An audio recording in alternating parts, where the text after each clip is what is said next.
Jacques Séguéla, bonjour. Bonjour. Alors vous êtes ici à l'occasion des Napoléons. Ça représente quoi pour vous les Napoléons?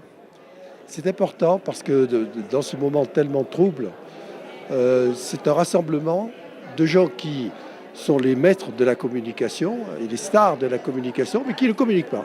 Ils ne communiquent pas entre eux. D'une agence à l'autre, ils ne se disent même pas bonjour.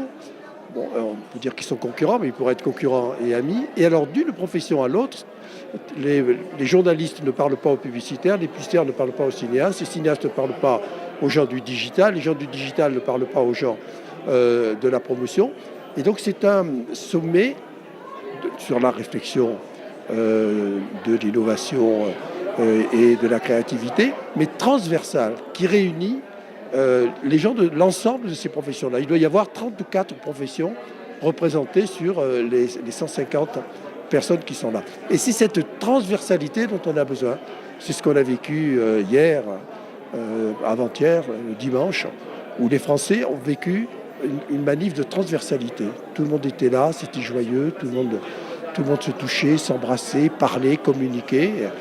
Et je sais que, hélas, que demain matin, chacun va retourner chez son ego, fermer la porte et ne plus parler à son voisin.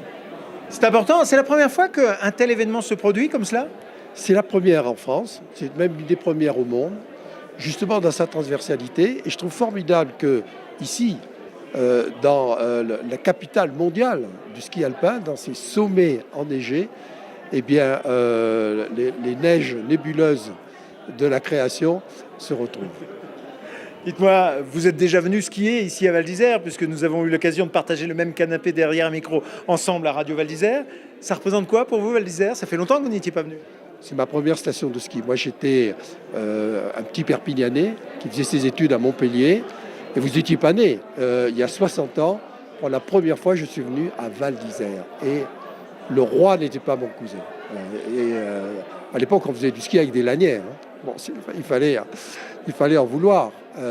Et c'était comme gravir l'Himalaya. C'était comme monter à main nue en haut de la Tour Eiffel. C'était l'exploit d'atteindre le sommet du ski. Et puis j'ai vu le petit village s'agrandir. Et puis j'ai vu les gens de qualité être les premiers acquéreurs de Val d'Isère. Beaucoup d'ailleurs dans le business, beaucoup de gens de qualité, des journalistes, des penseurs.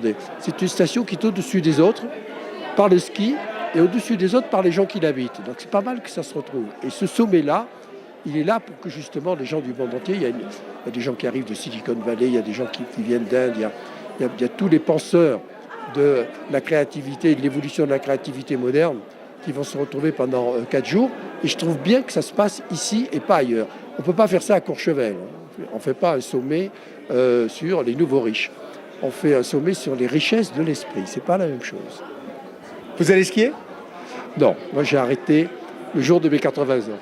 Et j'ai la fierté en 70 ans de ski, parce que j'ai commencé à 10 ans, de ne m'être jamais rien cassé. Sauf que ça va peut-être m'arriver tout à l'heure en sortant de l'hôtel.